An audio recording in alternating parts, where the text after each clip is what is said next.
Schindler's List wasn't just another movie. It was a 3-hour black-and-white gut punch that left audiences silent in theaters. But what most people don't know is that the story of how it got made is just as shocking as the film itself. Steven Spielberg tried to give it away 3 different times. The lead actor only got the part because of one small moment backstage, and one Holocaust survivor shook uncontrollably when she came face-to-face with Ralph Fiennes on set. From secret origins in a Beverly Hills leather shop to the haunting score that almost didn't exist, these are the hidden truths they never told you about Schindler's List. The Beverly Hills leather shop. The strange journey that led to Schindler's List didn't begin in a studio office or even with Steven Spielberg. It started in the unlikeliest place, a small leather shop tucked away in Beverly Hills in 1980. Australian author Thomas Keneally was fresh off a book tour, wandering around Los Angeles looking for a new briefcase. He stepped into the shop, expecting to leave with nothing more than luggage. Instead, he walked out carrying the story that would change his life and, eventually, change cinema. Behind the counter was Leopold Page, a man with a heavy accent and an even heavier past. Born as Poldek Pfefferberg, Page wasn't just a shopkeeper, he was a Holocaust survivor. When he found out Keneally was a writer, he didn't waste time. Page had been carrying his story like a torch for decades, desperate for someone to pass it on to. He had even prepared for this exact moment. In the back room sat a suitcase full of documents, testimonies, and photographs. Among them was the actual type list of Jewish workers that Oskar Schindler had used to save lives during the war. Page began to share his story right there in the shop, how a wealthy German businessman had risked everything to shield over 1,000 Jews from almost certain death. Keneally was stunned. This wasn't just history. It was a raw, human tale of bravery, greed, contradictions, and survival. By the time he walked out of that leather store, Keneally knew he had to write it. That chance meeting became the foundation for his Booker Prize-winning novel, Schindler's Ark. And that book, of course, became Spielberg's Schindler's List. But as powerful as that moment was, Page's first attempt to tell the world about Schindler had already happened years earlier, and it almost changed history forever. The failed 1960s attempt. Long before Thomas Keneally ever stepped into that Beverly Hills leather shop, Leopold Page had already tried to get Schindler's story told. Back in the 1960s, while running the same store, he shared it with a customer who just happened to be connected to Hollywood, wife of film producer Marvin Gosch. Moved by what she heard, she rushed home and told her husband. Gosch agreed instantly. This was a story that deserved to be on screen. He didn't just buy the rights, he went all in. Gosch hired Howard Koch, the co-writer of Casablanca, to develop a screenplay. Survivors who had been saved by Schindler were interviewed. Some of them were living in Los Angeles at the time, and they shared their harrowing stories. Even Oskar Schindler himself was contacted. For a moment, it looked like history was about to be made twice, once in real life and once on film. But Hollywood can be cruel to stories that don't have an easy hook. Despite the momentum, the project stalled. The script went nowhere, the financing dried up, and the world stayed mostly unaware of Schindler's actions. Page's suitcase of documents went back under the counter, gathering dust while he waited for another chance. It would take nearly 2 more decades and another twist of fate before the story finally escaped the walls of that little store. And when it did, it landed in the hands of a young filmmaker who didn't think he was ready for it. Steven Spielberg. Spielberg tries to pass it off. When Schindler's Ark was published in 1982, it caught the attention of Sid Sheinberg, the powerful MCA Universal president and longtime mentor to Steven Spielberg. Sheinberg handed Spielberg a copy of the book and told him he had to read it. Spielberg was moved by the story, but at that point in his career, he wasn't the director we think of today. He was the man behind Jaws, E.T., and Raiders of the Lost Ark. A blockbuster machine, not someone known for heavy historical dramas. As much as the book haunted him, Spielberg didn't think he was ready. He felt too young, too inexperienced, and maybe not emotionally equipped to tell a story about the Holocaust. So instead of embracing it, he tried to pass it on. His first choice was Roman Polanski, who had lived through the Krakow ghetto as a child. But for Polanski, it was too personal. He declined. Years later, he would revisit the subject with The Pianist, which won him an Oscar. Next, Spielberg offered the project to Sidney Pollack, a respected director who turned it down as well. Finally, he gave it to Martin Scorsese. Scorsese actually agreed and started preparing to make the film. For a brief window, it looked like Schindler's List would be a Scorsese movie. But while Spielberg was filming the fantasy adventure Hook, something inside him shifted. Surrounded by Neverland and pirates, he realized he needed to do something real, something that mattered. So Spielberg took the project back. To make it right, he traded Scorsese the rights to another film he was developing, Cape Fear. Scorsese turned it into a hit thriller in 1991, and Spielberg finally stepped up to direct Schindler's List. After years of hesitation, he knew he couldn't run from it anymore.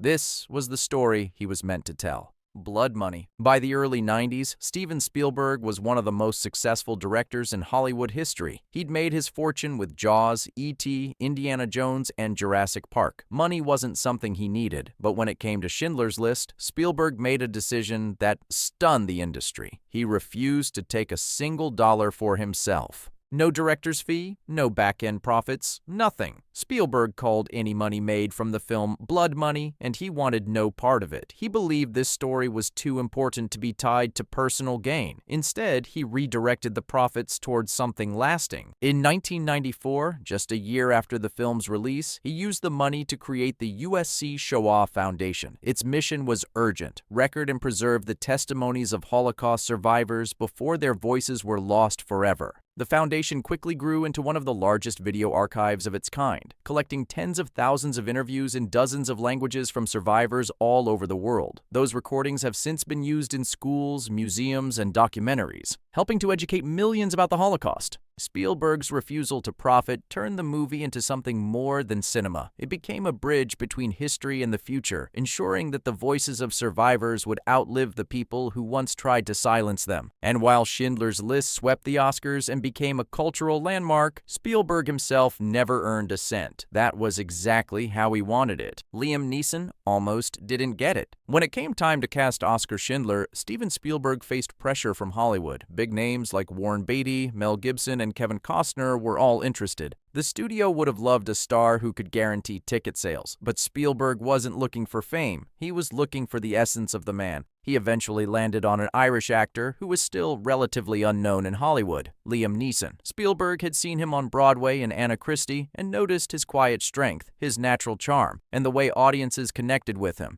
Schindler, after all, wasn't a typical hero. He was a complicated man, part opportunist, part savior, and Spielberg wanted someone who could play those contradictions without overshadowing the role with celebrity. But it wasn't just Neeson's audition that sealed the deal. After one performance of Anna Christie, Spielberg and his wife Kate Capshaw visited Neeson backstage. When Neeson greeted them, he leaned in and warmly hugged Capshaw's mother. It wasn't rehearsed or calculated, just a genuine gesture. Later, Capshaw turned to Spielberg and said, "That's exactly what Oskar Schindler would have done." That small moment of kindness tipped the scales. Within a week, Neeson got the call. A role that almost went to Hollywood's biggest stars instead went to a man whose life would change overnight. Neeson wasn't a household name then, but by the time Schindler's List was released, his haunting performance made him one. The girl in the red coat. One of the most unforgettable images in Schindler's List is the little girl in the red coat. In a sea of black and white, she stands out, wandering through the chaos of the Krakow ghetto as it's being liquidated. That single splash of color burned itself into the minds of audiences, becoming a haunting symbol of innocence lost. But what most people don't realize is that she wasn't just a fictional invention. She was real. Her name was Roma Ligoka, a young Jewish girl who actually lived in Krakow during the Nazi occupation.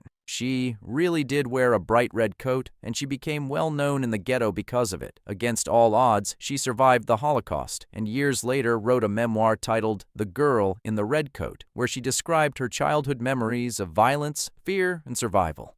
After the war, she went on to become a painter in Germany. In the film, the girl was played by 3-year-old Olivia Dabrowska. Spielberg knew the emotional weight of the role, so he asked Olivia to promise she wouldn't watch the film until she was 18. She didn't keep that promise. She watched it at 11. At first, it disturbed her deeply, but over time she realized what she had been part of. Years later, she said, "I realized I had been part of something I could be proud of." That single red coat, born from a real child's memory, became one of the most powerful symbols in cinema, a reminder that, in the middle of horror, the smallest details can carry the heaviest weight. Robin Williams' lifeline. For the cast and crew, making Schindler's List wasn't just another job, it was emotionally crushing. Day after day, they were surrounded by recreated scenes of cruelty, fear, and death. The mood on set was heavy, jokes were rare. Even conversation stayed quiet, weighed down by the subject matter. And at the center of it all was Steven Spielberg, carrying the responsibility of telling a story that couldn't afford to be told wrong.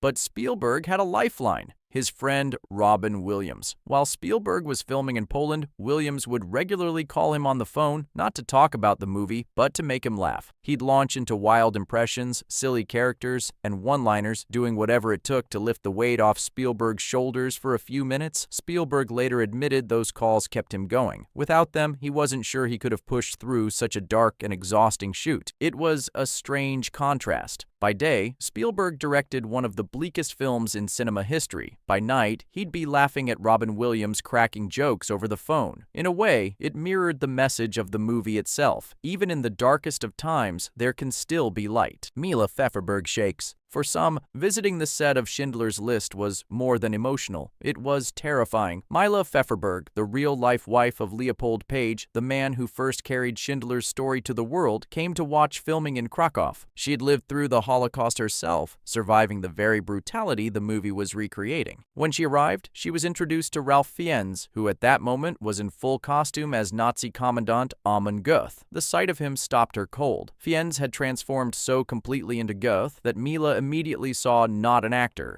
but the monster who had terrorized her and countless others decades earlier. She began to shake uncontrollably. The cold stare, the posture, the presence, everything about him was too real. That moment sent chills through the cast and crew. It was a brutal reminder that they weren't just filming a story. They were reawakening memories for people who had actually lived it. Fiennes' performance was so convincing, so disturbingly accurate, that it blurred the line between history and reenactment. For Mila, it wasn't cinema. It was the past staring her in the face again. John Williams in tears. When composer John Williams first saw a rough cut of Schindler's List, he was overwhelmed. Williams had scored some of the most iconic films ever: Star Wars, Indiana Jones, Jaws. But this was different. The weight of what Spielberg had captured left him shaken. After the screening, he stepped outside, collected himself, and then turned to Spielberg with words that stunned him. "You deserve a better composer." Williams felt the story was too deep, too sacred for him to handle. He believed no music he could write would ever be worthy of the images he had just seen. Spielberg's reply was blunt, but unforgettable. "I know, but they're all dead." He was talking about the legendary composers of the past, the ones who had shaped film music but were long gone. Williams was the only one alive who could do it justice. Out of that self-doubt came one of the most haunting scores in cinema. With Itzhak Perlman's violin carrying its sorrowful melody, the music became a voice for the unspeakable. It wasn't loud or dramatic, it was fragile, trembling, human. Just like the stories the film was telling, Williams almost walked away, but instead he gave the world a soundtrack that still pierces hearts decades later. Universal didn't want black and white. When Spielberg announced he wanted to shoot Schindler's List in black and white, the studio almost panicked. Executives at Universal thought it would turn audiences away. To them, black and white felt old-fashioned, too artsy, and far from commercial. They worried people wouldn't pay to sit through a nearly 3-hour Holocaust drama without the polish of color. Spielberg didn't budge. He argued that the Holocaust lived on in memory through photographs and grainy newsreel footage, all of it in black and white. To film it in color, he believed, would create too much distance from reality. He wanted the movie to feel raw, like you were watching history itself unfold. Together with cinematographer Janusz Kaminski, he set out to strip away any Hollywood gloss. The result was stark, harsh, and brutally authentic. The choice worked. Instead of alienating viewers, the black and white visuals pulled them in deeper. They gave the film a haunting documentary feel, blurring the line between cinema and memory. And the one moment of color, the girl in the red coat, hit even harder against the bleak palette.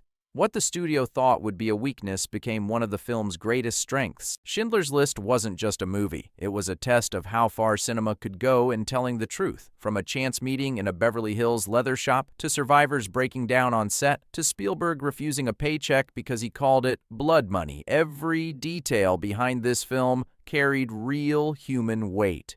It wasn't made to entertain, it was made to remind.